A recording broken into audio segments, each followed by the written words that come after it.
विराट जायत विराट आदि पुरुषः सजात वच्चरिच्यत वच्चात्मदोग्रः यत्पुरुषं अविषः तेन देव जायते ग्रीष्मै तस्य रक्तवे ग्रीष्मा समित्वा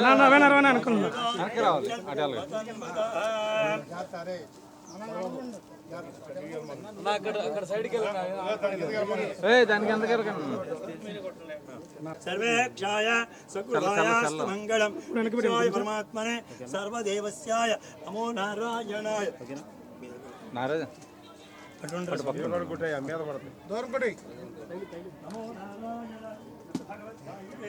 समस्त परिवार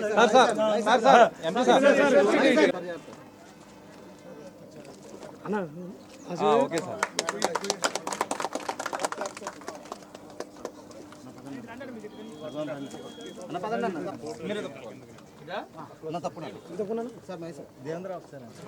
అంతే పైకి ముందు ఎలా రివర్స్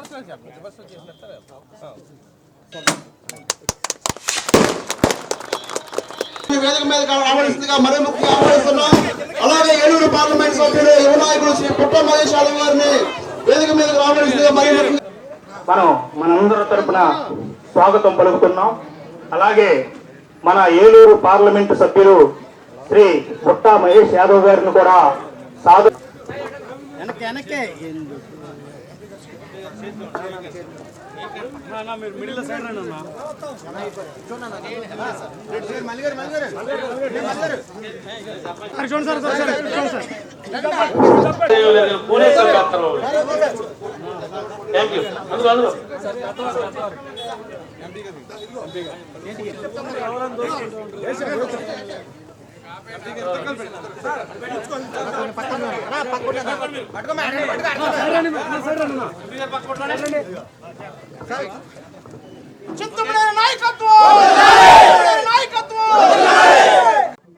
ఈ యొక్క సబ్ స్టేషన్ ప్రారంభోత్సవం మరి మీ గౌరవ ఎంపీ గారి చేతుల మీద మొట్టమొదట నియోజకవర్గంలో గుడివాకలంకే అఫీషియల్ ప్రోగ్రామ్గా చేయడం జరిగిందని చెప్పి కూడా ఈ సందర్భంగా తెలియజేస్తున్నా. కొల్లేరు ప్రజలకి చెప్పేది ఒకటి, ఏ జీవో ఉన్నప్పటికీ అది ప్రజలకి ఆమోదయోగ్యంగాని ప్రతి జీవో మీద మనం ప్రయత్నం చేస్తాం, ఫైట్ చేస్తాం. మీరు ఆందోళనకు గురి కావద్దు. ఎవరు ఎన్నిసార్లు వచ్చి కొలుసుకున్నా హద్దులు గీసుకున్నా మన పరిధిలో మనం ఉన్నాం. మీకు ఎవరికి కూడా ఏ రకమైనటువంటి రెండో ఆలోచన కూడా అక్కర్లేదు. ఇప్పుడే డిఈ గారు రేంజ్ ఆఫీసరు ఫారెస్ట్ అనే ఈ గ్రామంలో కరెంటు తీసేయాలి అని చెప్పి లెటర్ రాశారని చెప్పి డిఈ గారు లెటర్ ఇచ్చాడు నాకు, ఎంపీ గారికి. చూసాం ఎవరు తీసేది మేము ఉండగా ఎందుకు చేస్తారు?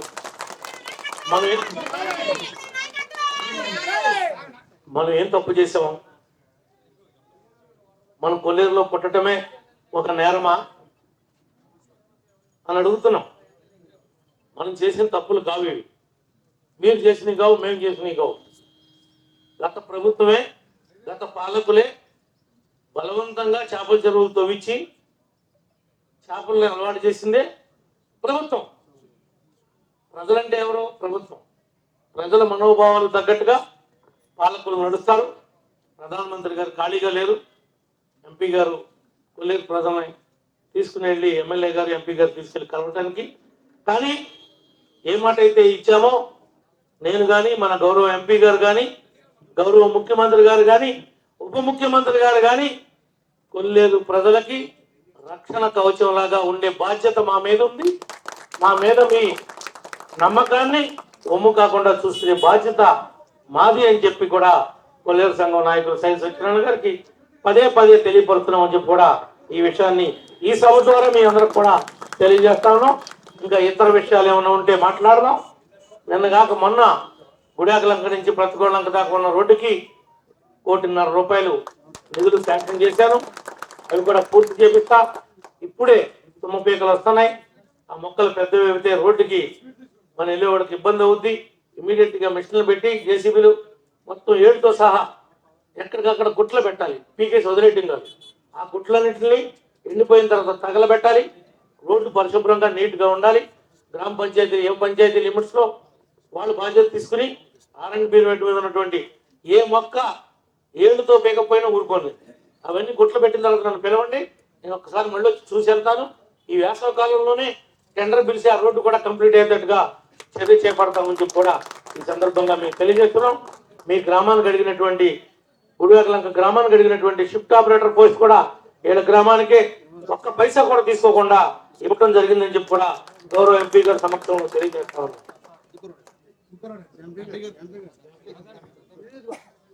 ఎందుకు హోల్సేల్గా కొనుక్కొచ్చారండి చెప్తున్నారా?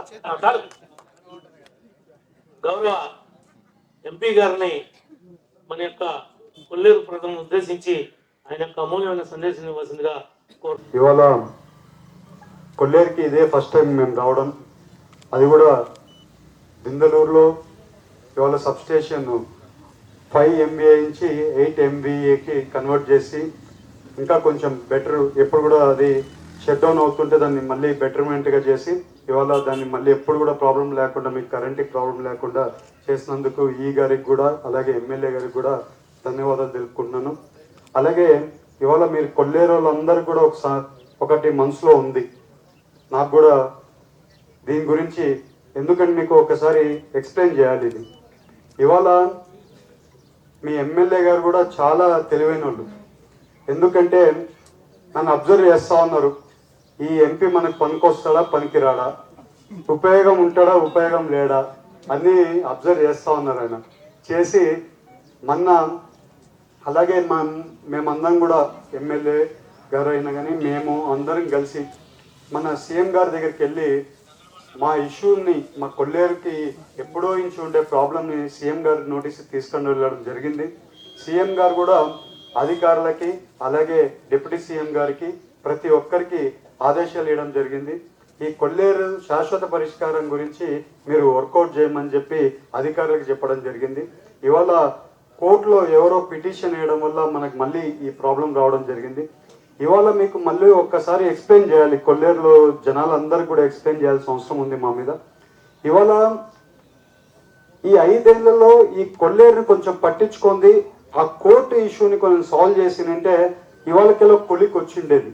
ఇవాళ ఏమైందంటే మళ్ళీ ఇది తిరిగి మళ్ళీ 20 ఏళ్ళు వెనకలకి ఎలా ఉన్నిందో అలాగే మళ్ళీ వెళ్ళిపోయింది. ఇవాళ ఇది ఒక తాడు ఉందనుకోండి, దానికి చిక్కు ఇరుక్కో ఉందనుకోండి, అది తీయాలంటే చాలా కష్టం, ఎక్కువ లాగుతూ తెగిపోతుంది. మన సమస్య కూడా అలాగే ఉంది, చిక్కు పెద్దగా ఉంది, సమస్య పెద్దగా ఉంది, దాన్ని ఎక్కువ లాగితే అది మనకి ప్రాబ్లం అయ్యేట్లుంది.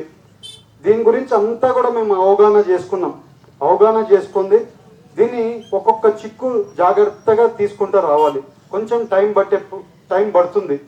అలా అని సాల్వ్ అవ్వదని కాదు, ఇది సాల్వ్ చేయగలుగుతాం, బట్ టైం పడుతుంది. సో మీరందరూ కూడా మాతో పాటు మా నాయకులతో పాటు మీరందరూ సహకరించండి. మీ మనసులో ఏది ఉందో అది చేయడానికి కంపల్సరీ నేను ఎమ్మెల్యే గారు కంపల్సరీ చేస్తామని మీ అందరికీ తెలుస్తున్నాం. రేపు పార్లమెంట్ ఉంది, పార్లమెంట్లో కూడా మాట్లాడుతున్నాం ఇదే సబ్జెక్ట్ మీద. కంపల్సరీ ఎక్కడ మా గలం వినిపించాలో అక్కడ అంతా కూడా వినిపిస్తున్నాం. మొన్న కూడా 2 రోజులు వెనకాల కూడా డిప్యూటీ సీఎం గారితో మాట్లాడడం జరిగింది. మీటింగ్ పెడతామన్నారు, ఎమ్మెల్యేలు అందరికీ పిలుచుకుంది. ఆ మీటింగ్ పెట్టమని కూడా డిప్యూటీ సీఎం గారితో పవన్ కళ్యాణ్ గారితో కూడా మాట్లాడడం జరిగింది. కంపల్సరీ మాట్లాడతాము, కొంచెం వరకు విసులుబాటు కల్పించడంలో మేము ప్రయత్నం చేస్తామని కూడా మేము అందరికీ చెప్తున్నాం. ఇంకోటి ఏంటంటే ఇక్కడ జనాలు ఇక్కడే పుట్టారు, ఇక్కడే పెరిగారు. వాళ్ళు ఇక్కడ ఆల్మోస్ట్ కొల్లేరు ప్రాంతంలో 3 లక్షల మంది పైనే జనాలు ఉన్నారు. వాళ్ళందరూ కూడా కంపల్సరీ వాళ్ళకి ఏం సమస్య ఉందో గవర్నమెంట్ అనేది కంపల్సరీ జనాలకి ఎలా కావాలో అలా తీర్చాల్సిన గవర్నమెంట్ మీద ఉంది. బట్ ఇక్కడ ఏమైందంటే కోర్టు కూడా ఇన్వాల్వ్మెంట్ ఉంది. గవర్నమెంట్ కంటే కోర్టు పెద్దది, మీరు అర్థం చేసుకోవాలి. గవర్నమెంట్ కంటే కోర్టు పెద్దది. కోర్టు డిసిషన్ అయినప్పుడు ఆ డిసిషన్ లోబడే మన గవర్నమెంట్ కూడా కొన్ని పనులు చేయాల్సింది వస్తుంది.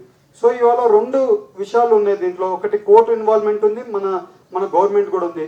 2018లో మనము అసెంబ్లీలో తీర్మానం చేసాం దీన్ని సెంట్రల్కి పంపించి దీన్ని ఇది చేయాలని. దీన్ని చేయడానికి మార్గం ఎందుకుందంటే మహారాష్ట్రలో తగ్గించి కుదించి చేసిన ముందు ఒక హిస్టరీ ఉంది. అదే హిస్టరీ ప్రకారంగా మనం కూడా చేయొచ్చు. గవర్నమెంట్ తరఫున అదొకటి పోవాల్సిన అవసరం ఉంది, కోర్టులో ఫైట్ చేయాల్సిన ఒక అవసరం ఉంది. ఈ రెండు అవసరాలు బట్టి మనం ప్లానింగ్ చేసుకుంది ఒక్కొక్క చిక్కు తీసుకుంటూ వస్తున్నాం. ఇవాళ ఒక చిక్కు తీసి కోర్టులో మళ్ళీ రీపిటిషన్ వేయడానికి మేము అంతా కూడా వర్కౌట్ చేస్తున్నాం. ఆ వర్కౌట్ చేసే వరకు ఆ కోర్టులో అది ఇది లేకుండా కూడా చేస్తున్నామని మేము అందరికీ తెలుస్తున్నాం. కొంతమంది అధికారులు ఉన్నారు, ఎలా పడితే అలా చేస్తున్నారు అధికారులు.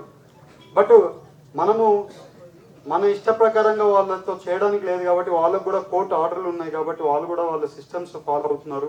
మనం కూడా ఇవాళ మీరు చూస్తే ఇప్పుడు డిఎఫ్ఓ గారు ఒక లెటర్ పంపించారు, ఎవరికి ఈ గారికి లెటర్ పంపించారు. ఈ గారు ఎమ్మెల్యే గారితో మాట్లాడారు, నాతో మాట్లాడారు. నేను చెప్పాను ఎవరు కూడా కరెంట్ తీయడానికి ఇది లేదు, ఎన్ని నోటీసులు వచ్చినా ఏది వచ్చినా కూడా కరెంట్ మాత్రం తీయడానికి లేదని క్లియర్గా చెప్పేసారు. ఎమ్మెల్యే గారు కూడా చాలా స్ట్రిక్ట్గా ఈ గారికి ఇక్కడ కరెంట్ అనేది కత్తిరించేది లేనే లేదు, ఎన్ని ఆర్డర్లు ఇస్తుంది ఇవ్వనివ్వనండి, బట్ ఆ జనాలకి ఏం కావాలో అదే చేస్తామని కూడా ఎమ్మెల్యే గారు కూడా క్లియర్గా చెప్పారు. మేము మళ్ళీ చెప్తున్నాం, కంపల్సరీ మేమందరం కూడా మీకు ఏం మాట చెప్పామో ఎలక్షన్ ముందు శాశ్వత పరిష్కారం గురించి చెప్పామో అదే రకంగా పనిచేస్తున్నాము. అదే రకంగా ఈ చిక్కును విడదీయడానికి ఒక్కొక్కటే చేసుకుంటూ రావాలి. పోయినసారి సత్యనారాయణ గారు కూడా ఢిల్లీ వచ్చినారు, ఆయనకు కూడా ఐడియా ఉంది కోర్టులో ఎలాంటి సమస్య ఉందో ఇది. ఇవన్నీ కూడా కొంచెం జాగ్రత్తగా చేసుకుంటూ వెళ్తున్నామని మీ అందరికీ తెలుస్తూ నాకు ఈ అవకాశం ఇచ్చిన ప్రతి ఒక్కరికి పేరు పేరున ధన్యవాదాలు, నమస్కారాలు.